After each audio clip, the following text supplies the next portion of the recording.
నమస్కారం. ఫోకస్ అనంత న్యూస్కి స్వాగతం. హెడ్లైన్ చూద్దాం.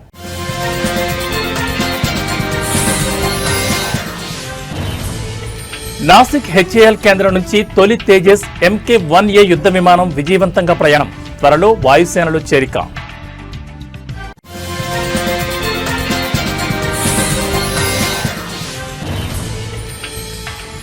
నలభై 42% రిజర్వేషన్ల కోసం డిమాండ్ చేస్తూ రాష్ట్రంలో బీసీ సంఘాల బంద్ కొనసాగింపు.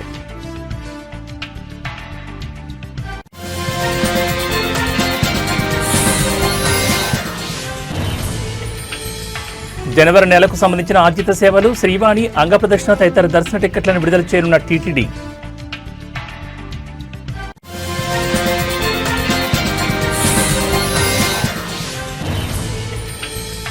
ఆస్ట్రేలియాపై యూత్ టెస్ట్ సిరీస్లో యువ భారత్ జట్టు విజయం. వైభవ్ సూర్యవంశీ ట్రిపుల్ సెంచరీతో సత్తా.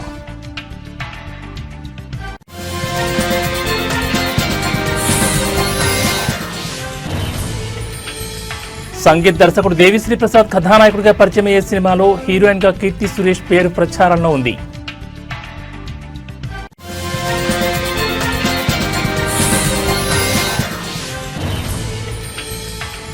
రాష్ట్రంలోని కొన్ని ప్రాంతాల్లో నేడు స్వల్ప వర్షాలు కురిసే అవకాశం. ఆంధ్రప్రదేశ్లో పొడి వాతావరణం.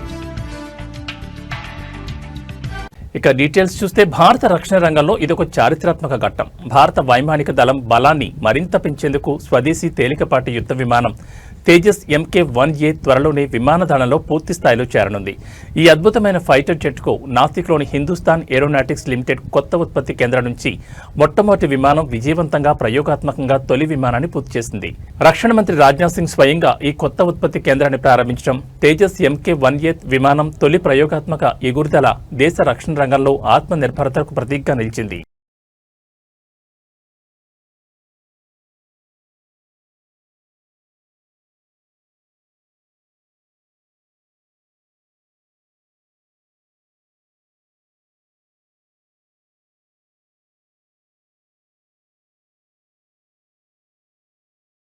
కేంద్ర దర్యాప్తు సంస్థ CBI IPS అధికారి హర్చరణ్ సింగ్ పుల్లార్ ఇంటిపై మెరుపుదాడులు నిర్వహించింది. ఒక లంచం కేసు దర్యాప్తులో భాగంగా ఈ సోదాలు జరిగాయి.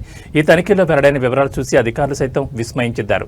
5 కోట్లకు పైగా నగదు, IPS అధికారి పుల్లార్ ఇంట్లో లెక్క చూపని సుమారు 5 కోట్ల రూపాయల నగదును CBI అధికారులు స్వాధీనం చేసుకున్నారు. 1.5 కిలోల బంగారం, నగదుతో పాటు సుమారు కిలోన్నర బంగారాన్ని కూడా అధికారులు గుర్తించి సీజ్ చేశారు. ఒక లంచం కేసులో IPS బుల్లార్ పేరు వినిపించడంతోనే CBI రంగంలోకి దిగింది. దర్యాప్తులో భాగంగానే ఈ సోదాలు జరిగాయి. ఒక ఉన్నత స్థాయి పోలీసు అధికారి నివాసంలో ఇంత పెద్ద మొత్తంలో అక్రమ నగదు, బంగారం లభించడం రాష్ట్రంలో సంచలనం సృష్టించింది.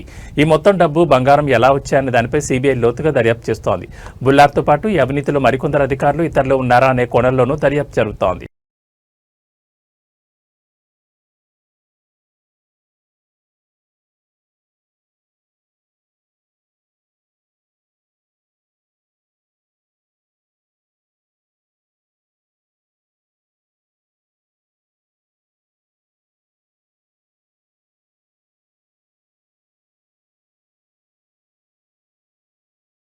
వేసవి కాలంలో కానీ డీహైడ్రేషన్ అయినప్పుడు కానీ మనం ఉపయోగించే ఓరల్ డీహైడ్రేషన్ సొల్యూషన్ ప్యాకెట్ల గురించి ఇది ఒక కీలకమైన హెచ్చరిక. నకిలీ ORS విక్రయాలు, తప్పుడు ప్రచారాలను అరికట్టేందుకు భారత ఆహార భద్రతా ప్రమాణాల ప్రాధికార సంస్థ కీలక ఆదేశాలు జారీ చేసింది. ప్రపంచ ఆరోగ్య సంస్థ WHO నిర్దేశించిన ప్రమాణాలు, ఫార్ములా ప్రకారం తయారైన పానీయాలకు మాత్రమే ORS అనే పదాన్ని వాడాలి. మార్కెట్లో లభించే ఎనర్జీ డ్రింక్స్, ఇతర తీపి పానీయాలు లేదా ఎలక్ట్రోలైట్ డ్రింక్స్ పై ఇకపై ORS అనే పదాన్ని ఉపయోగించడం నిషేధం. ఈ పానీయాలు WHO ప్రమాణాలకు అనుగుణంగా ఉండవు. వీటిలో చక్కెర శాతం ఎక్కువగా ఉండి ఎలక్ట్రోలైట్ల నిష్పత్తి సరిగా ఉండకపోవచ్చు. ముఖ్యంగా పిల్లల్లో తీవ్రమైన డీహైడ్రేషన్ ఉన్నప్పుడు ఇలాంటి నకిలీ పానీయాలు వాడటం వల్ల ఆరోగ్యానికి ముప్పు వాటిల్లే అవకాశం ఉంది. ఆహార భద్రత ప్రామాణికతను కాపాడడం, ప్రజలను తప్పుడు ప్రచారం నుంచి రక్షించడంలో భాగంగా FSSAI ఈ కఠిన నిర్ణయం తీసుకుంది.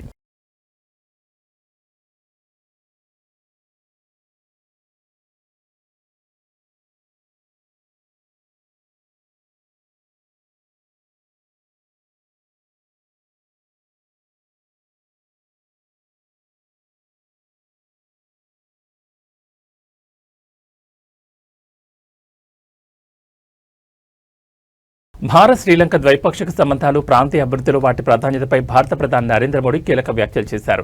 భారత్ శ్రీలంకల మధ్య పరస్పర సహకారం ఈ ప్రాంతం మొత్తానికి ముఖ్యంగా ప్రాంతీయ అభివృద్ధికి అత్యంత కీలకమని ప్రధాని నరేంద్ర మోడీ స్పష్టం చేశారు. కొలంబోతో కలిసి నడిచేందుకు ద్వైపాక్షిక సంబంధాలను మరింత బలోపేతం చేసుకునేందుకు ఢిల్లీ చిత్తశుద్ధితో ఉందని ప్రధాని మోడీ ప్రకటించారు. ఈ రెండు పొరుగు దేశాల మధ్య బలమైన ఆర్థిక వ్యూహాత్మక భాగస్వామ్యం స్థిరత్వం భద్రతకు దోహదపడుతుందని ఇది యావత్ దక్షిణాసియాకు ప్రయోజనకరమని ఆయన నొక్కి చెప్పారు. శ్రీలంక ఎదుర్కొంటున్న సవాళ్ల సమయంలో భారత్ అందించిన సహాయాన్ని గుర్తు చేస్తూ భవిష్యత్తులో కూడా ఇరు దేశాల మధ్య సహకారాన్ని మరింత విస్తరించుకోవాలని, ముఖ్యంగా ఆర్థిక పునరుద్ధరణ, మౌలిక సదుపాయాల కల్పన వంటి రంగాల్లో కలిసి పనిచేయాలని ప్రధాని ఆకాంక్షించారు.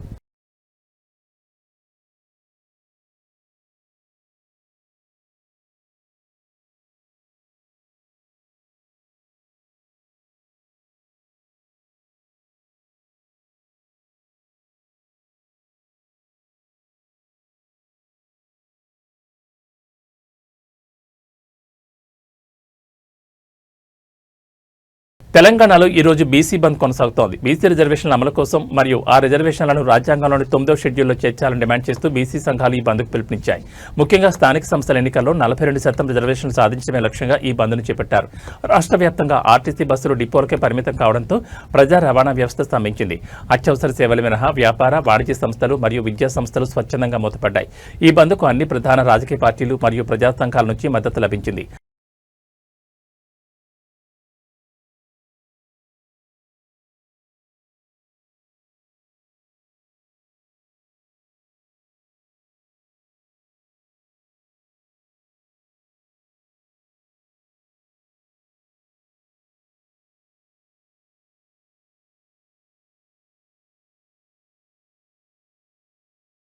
నిజామాబాద్ నగరంలో జరిగిన ఒక దారుణ సంఘటనలో ద్విచక్ర వాహనం చోరీ కేసులో పట్టుబడిన నిందితుడు దాడిలో ఓ పోలీస్ కానిస్టేబుల్ మృతి చెందారు.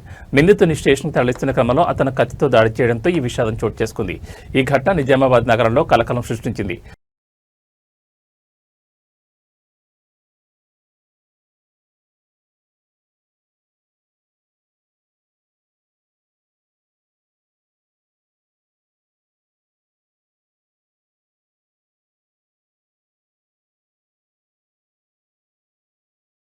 అక్టోబర్ 27 నుంచి ధాన్యం కొనుగోలు కేంద్రాలు తెరిచి రైతుల నుంచి ధాన్యం కొనుగోలు ప్రారంభించనున్నట్లు పౌర సరఫరాల శాఖ మంత్రి ప్రకటించారు. ఈ కొనుగోలు ప్రక్రియను పారదర్శకంగా నిర్వహించడానికి రియల్ టైం గవర్నెన్స్ పద్ధతిని అమలు చేయనున్నట్లు తెలిపారు. దీంతో పాటు రైతులకు ఆర్థికంగా అండగా నిలిచే అన్నదాత సుఖీభా వంటి పథకాలు, పంట బీమా, ఇతర పెట్టుబడి సహాయానికి సంబంధించిన నిధుల విడుదలపై కూడా త్వరలోనే స్పష్టత వచ్చే అవకాశం ఉంది.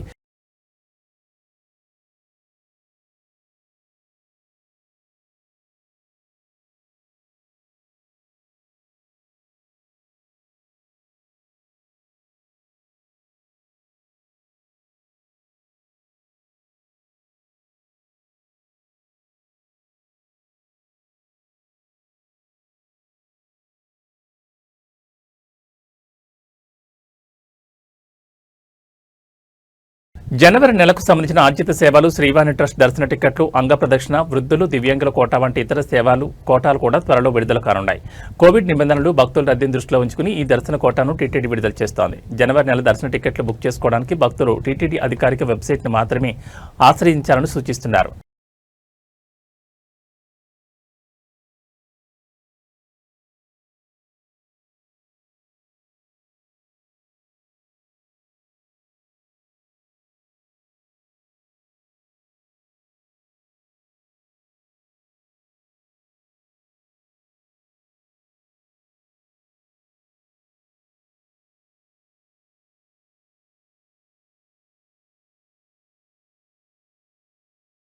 దీపావళి పండుగ ఈ సంవత్సరం అక్టోబర్ 20 వచ్చింది. ఈ రోజున రెండు తెలుగు రాష్ట్రాల ప్రభుత్వాలు అధికారిక సెలవుగా ప్రకటించాయి. అయితే దీనికి ముందు రోజు అక్టోబర్ 19 ఆదివారం కావడం, ఆ ముందు రోజు అక్టోబర్ 18 శనివారం చాలా విద్యా సంస్థలకు సెలవు కావడంతో తెలంగాణ, ఆంధ్రప్రదేశ్లోని విద్యార్థులకు వరుసగా 3 రోజుల పాటు సెలవులు ఉండే అవకాశం ఉంది.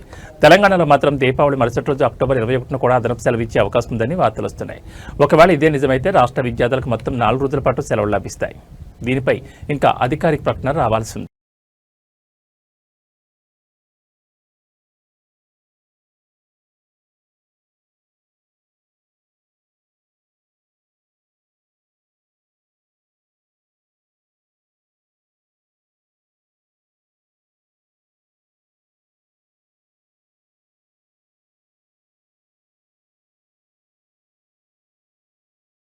ఇటీవల ముగిసిన Bharat Australia under-19 youth test సిరీస్లో మన యువ భారత్ జట్టు అద్భుతమైన విజయాన్ని నమోదు చేసింది. ముఖ్యంగా బౌలర్లు తమ ప్రదర్శనతో ఆసీస్ బ్యాటింగ్ను కట్టడి చేశారు.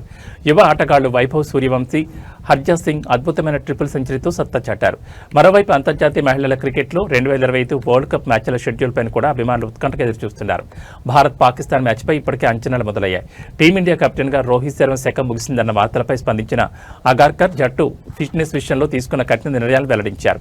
ఈ నేపథ్యంలో భవిష్యత్ సిరీస్లకు సంబంధించి వైట్ బాల్ టీంలో మరిన్ని మార్పులు చోటు చేసుకునే అవకాశం ఉంది. క్రీడా విశ్లేషకులు భావిస్తున్నారు. పూర్తి షెడ్యూల్స్ మరియు జట్టు వివరాలను త్వరలో వెల్లడిస్తామని బీసీసీఐ వర్గాలు తెలిపాయి.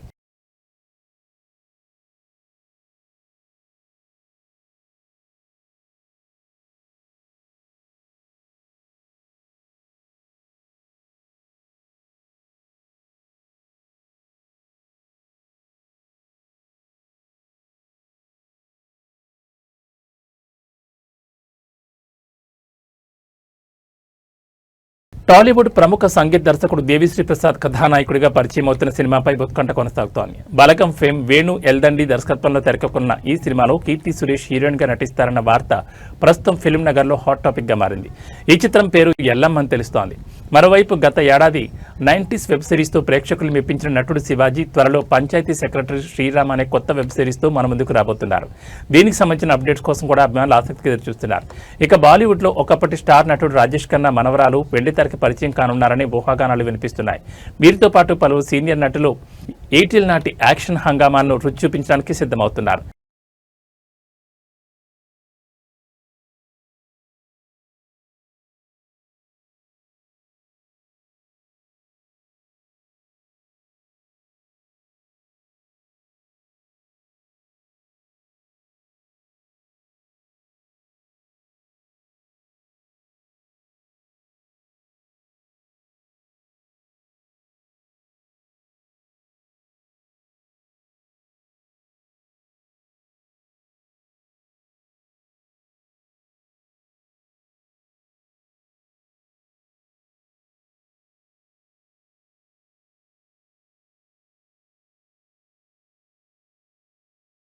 ఇక వాతావరణ విషయానికి వస్తే తెలంగాణ రాష్ట్రంలోని కొన్ని ప్రాంతాల్లో మోస్తరు వర్షాలు పడే అవకాశం ఉన్నట్లు వాతావరణ శాఖ అంచనా వేస్తోంది. హైదరాబాద్ చుట్టుపక్కల జిల్లాల్లో కూడా మేఘావృతమై ఉండి ఉష్ణోగ్రతలు సాధారణం కంటే కాస్త తక్కువగా నమోదు కావచ్చు.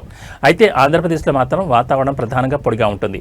కోస్తాంధ్ర, రాయలసీమ ప్రాంతాల్లో పగటిపూట ఎండ తీవ్రత కొనసాగుతోంది. ఈ నేపథ్యంలో రైతులు, ప్రజలు వాతావరణ మార్పులను దృష్టిలో ఉంచుకుని అప్రమత్తంగా ఉండాలని సూచిస్తున్నారు.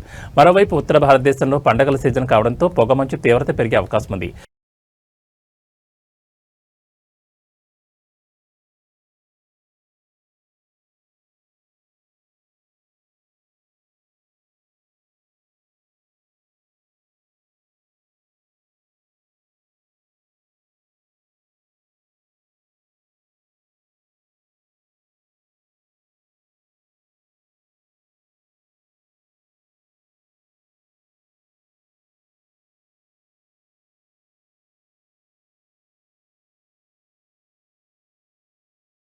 ఇవి బులెటిన్ విశేషాలు. మరో బులెటిన్లో మళ్ళీ కలుసుకుందాం. నమస్కారం.